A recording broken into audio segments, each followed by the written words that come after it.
안녕하세요, 우장입니다. 오래간만에 요세미티 로드트립을 떠나볼까 합니다.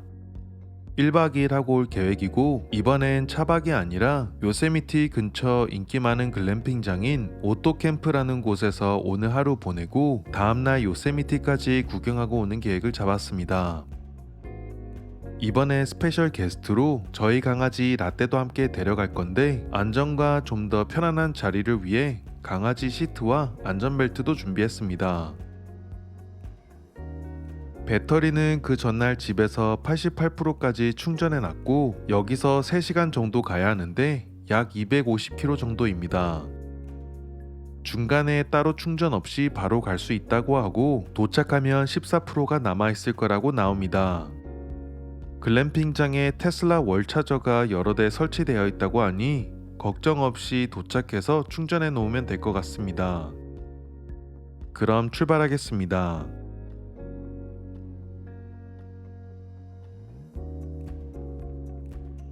시내에서부터 완전자율 주행을 활성화시키고, 잘 못하는 구간이 있으면 중간중간 공유해 드리겠습니다.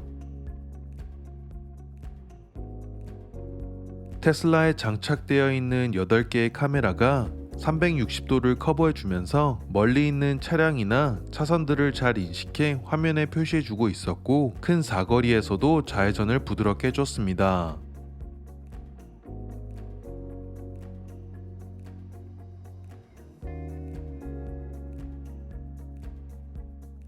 완전자율 주행 옵션이 있으면 이렇게 차선도 자동으로 변경해주고, 고속도로를 들어가야 하거나 나가야 할 때 자연스럽게 알아서 운전해줍니다.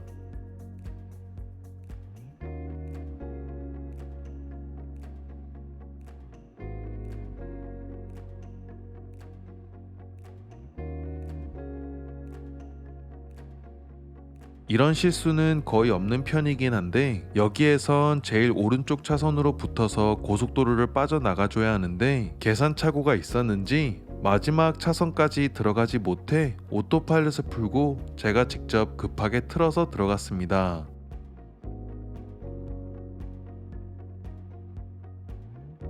고속도로를 빠져나가 좁은 길로 가는 동안에는 문제없이 잘 핸들해 주었습니다. 참고로 오토파일럿이 활성화되어 있는지는 두 가지를 보면 되는데요. 속도 표시 위에 작은 핸들 아이콘이 파란색으로 되어 있거나 차량 주행 궤도가 파란색으로 되어 있으면 오토파일럿이 활성화되어 있다는 거고, 제가 핸들에 손을 올려놓는 건 혹시 모를 상황에 대비하기 위함입니다. 핸들을 강제로 틀거나 브레이크를 밟거나 기어를 올리는 방식으로 오토파일럿을 해제시킬 수 있습니다. 지금 차선으로 유지하면 바로 고속도로로 올라탈 수 있는데, 앞에 차가 늦게 간다고 생각했는지 차선을 바꾼 다음 몇몇 차를 제치고 다시 들어가는 얌체 운전을 했습니다. 완전자율 주행 프로필이 어설티브로 제일 높여놔서 그런진 모르겠지만, 사람 다우면서도 테슬라에서 수정해야 되는 부분인 것 같긴 합니다.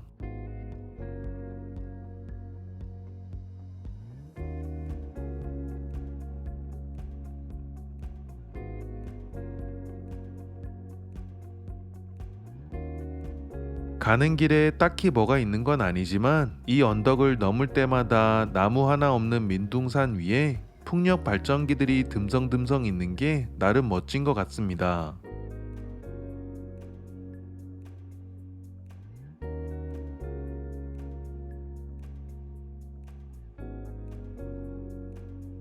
저희 강아지가 7개월 된 아이라 그런지 차 머미를 조금 하는 것 같아 가는 길에 괜찮은 공원이 있는지 찾아봤습니다. 근처에 큰 공원이 있다고 해서 거기에서 잠시 산책을 시키면서 바람 쐬고 가볼까 합니다. 고속도로에서 빠져나오자마자 오토파일럿 비주얼이 바뀌고 완전 자율주행 베타 시각 효과로 전환이 됩니다.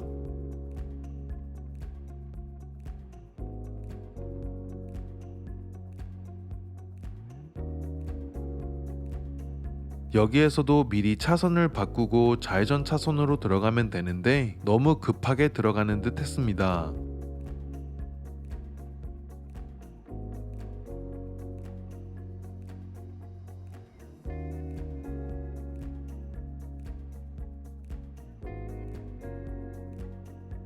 운이 좋게도 도착한 공원이 아주 넓고 깨끗했습니다. 한 20분 정도 신나게 산책을 하고 다시 출발했습니다.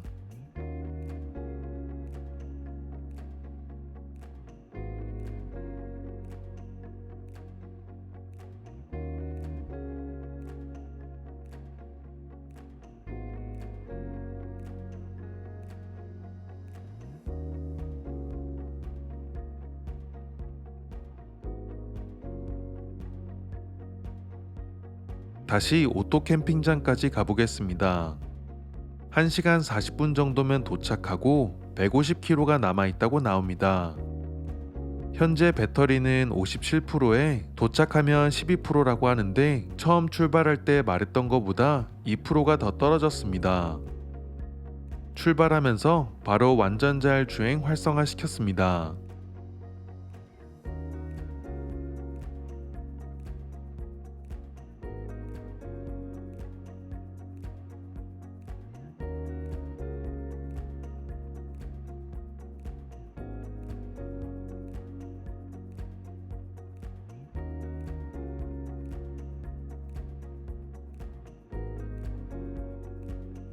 여기 신호등이 고장나서 사거리 신호가 다 빨간 등으로 깜빡이고 있었는데요. 이럴 땐 스탑 사인이 있는 것처럼 멈춰준 후 순차적으로 출발하면 됩니다. 오른쪽 트럭을 보내고 바로 가면 되는데 조금 늦게 온 왼쪽 편에 있는 트럭까지 기다리는 듯 했습니다. 그리고 나서도 계속 대기를 하자 제가 악셀을 조금 밟아 앞으로 진행시켜 줬습니다.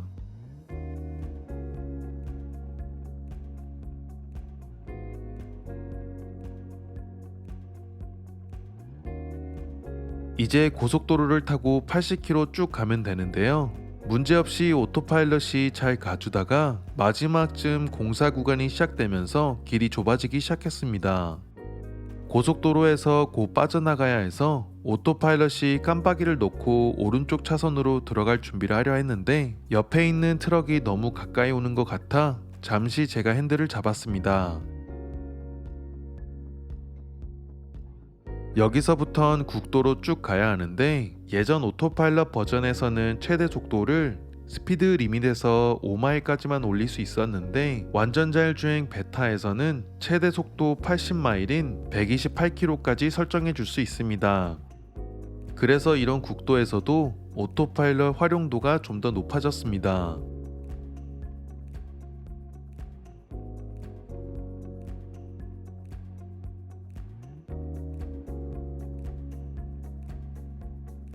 이렇게 넓은 농장들과 언덕을 넘고 나면 산길로 들어가는데 경치 구경하고 수다 떨고 오다 보면 어느새 오토 캠핑장에 잘 도착했습니다.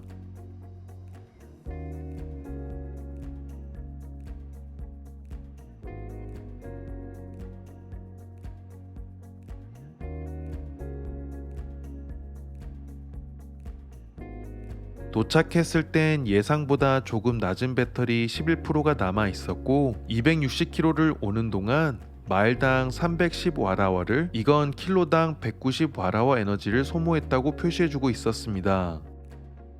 테슬랩이라는 앱을 이용해서 자세한 정보를 더 볼 수가 있는데요. 타이어 프레셔부터 회생 제동으로 얼마나 에너지를 얻었는지, 얼마나 언덕길을 올랐는지 내려갔는지, 평균 온도 등 아주 디테일한 정보를 보여줍니다. 앱에서 계산하는 방식이 테슬라랑 조금 다른지 충전 후 여기까지 오는데 54.1kWh를 사용했다고 나오고 테슬라에서 말하는 51kW랑은 약 6% 정도가 차이가 나긴 합니다.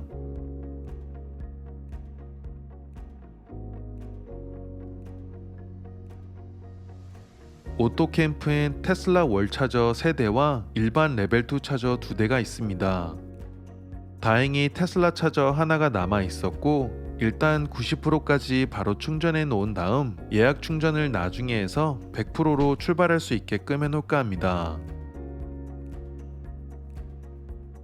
오토캠프는 요세미티 안에 위치한 글램핑장은 아니고 요세미티 입구에서 약 40분 정도 떨어진 곳에 위치하고 있습니다. 먼저 체크인을 하고 클럽하우스 둘러보겠습니다. 클럽하우스 안에는 조그만한 마트도 있는데 각종 기념품이나 우드, 식료품들도 팔고 고기는 가격이 많이 비싼 편이니 미리 준비해서 오시는 게 좋습니다. 이퀘이터 커피도 무료로 제공이 되고 작은 부스에서 간단한 식사나 생맥주도 구입해서 마실 수 있습니다. 그리고 파이어플레이스에 앉아 쉴 수 있는 공간도 잘 만들어져 있었고 테이블도 많아 넓게 작업도 할 수 있습니다. 산속이긴 하지만 와이파이도 캠핑장 전체에 깔아 놓았기 때문에 인터넷을 사용하는데 전혀 문제가 없었습니다. 2층으로 올라가면 수영장도 보이고 여러 명이 앉아서 식사할 수 있는 공간이 실내외에 다 준비되어 있습니다.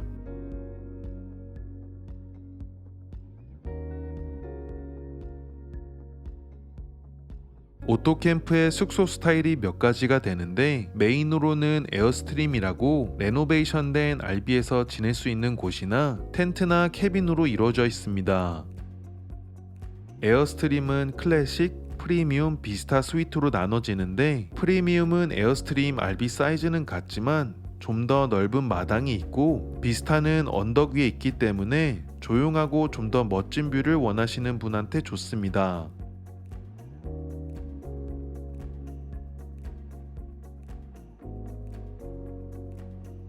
저희는 이번에 클래식으로 예약을 했습니다. 실내는 모던한 스타일로 디자인이 되어 있고 히터, 에어컨이 다 설치되어 있어서 여름, 겨울에도 편안하게 즐길 수 있고 호텔처럼 깔끔하게 정리나 여러 가지 식기들이 다 구비되어 있습니다.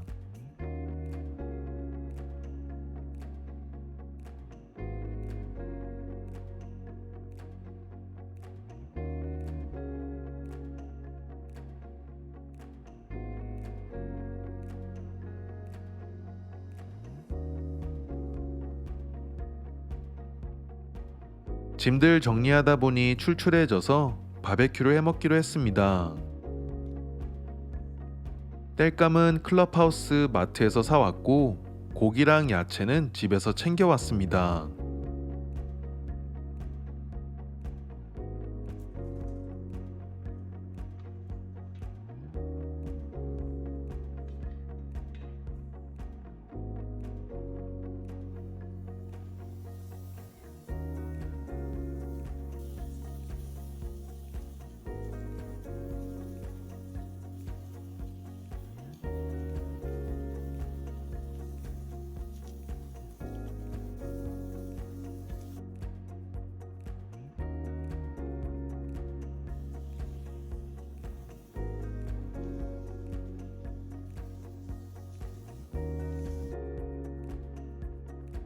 저녁에도 나무 계속 태우면서 수다도 떨고 마트에서 스모어 키트를 사다가 마시멜로에 초콜릿을 얹어 디저트도 만들어 먹었고 거의 불씨가 꺼져갈 때는 감자도 구워 먹으며 하루를 마무리했습니다.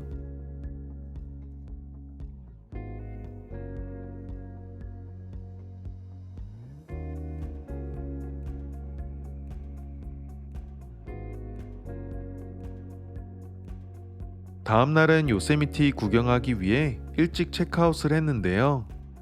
클럽하우스에서 제공하는 무료 커피 한 잔 마시고 출발했습니다. 배터리는 99%까지 충전되어 있는 상태였고 여기서 53km를 가야 하는데 50분 정도 걸린다고 나옵니다.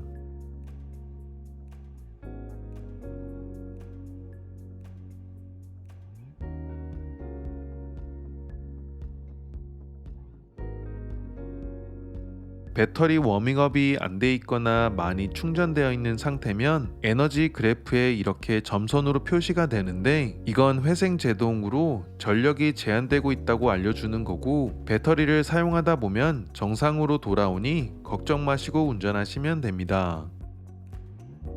길로 들어서면서 바로 완전자율 주행 베타를 활성화시켜 주었습니다.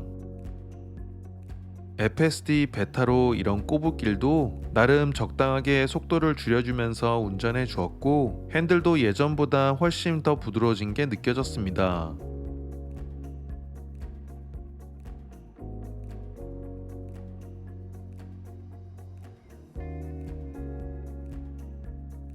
공사 중인지 사람이 스탑사인 표지판을 들고 길을 막고 있었는데 오토파일럿이 스탑사인을 인식 못했는지 공사콘을 피해서 지나가려는 주행 궤도를 화면에 표시해주고 있었습니다.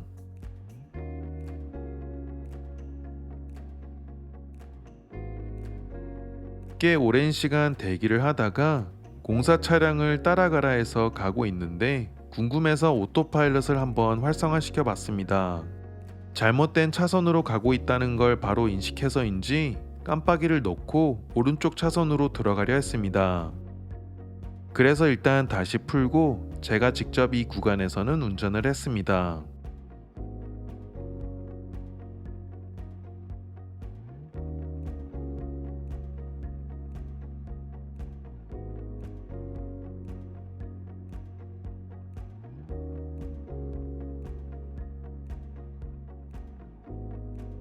여기서도 왕복 1차선이라 신호를 대기한 후 다리를 건너야 하는 곳인데요. 턴하자마자 굉장히 좁고 1차선이라 당황했는지 조금 불안하게 핸들을 틀긴 했습니다.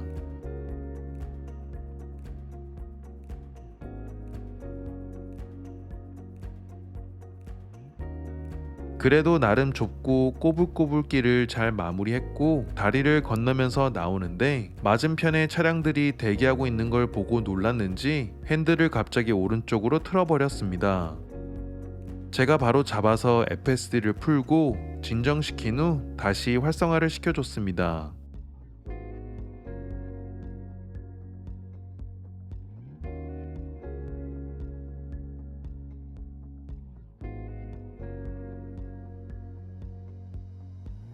요세미티 국립공원 입구에 도착을 했습니다. 입장료는 35불이고 일주일 동안 사용할 수 있는 티켓이지만 시즌마다 기간은 조금씩 달라지니 알아보시고 가는 게 좋습니다. 이번에도 연간 패스를 신청했는데 1년에 80불로 미국의 모든 국립공원을 이용할 수 있는 패스입니다.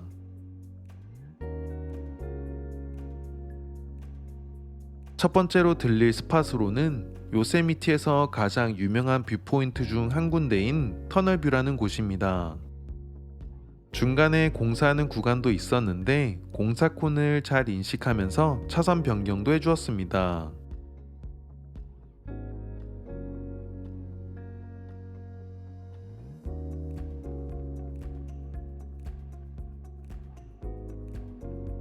또 가다가 사이클리스트를 만났는데 뒤에서 좀 따라가면서 지켜보다가 거리를 두며 안전하게 잘 지나갔습니다.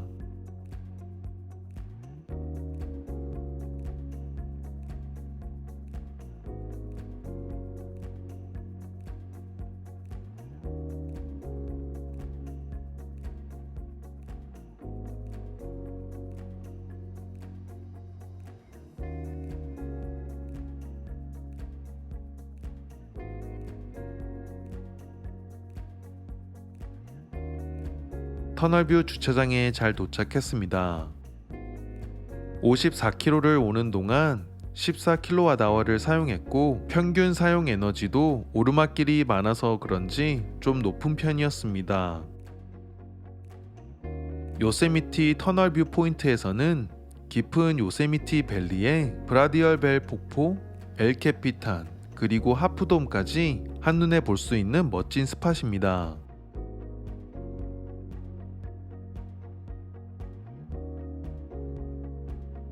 여기 구경하고 나서 로어 요세미티 폭포 트레일도 다녀왔는데 서비스 견이 아닌 일반 강아지랑 함께 산책할 수 있는 트레일이 3군데 정도뿐이고 나름 짧지만 경치 좋은 곳이라 이곳으로 다녀왔습니다.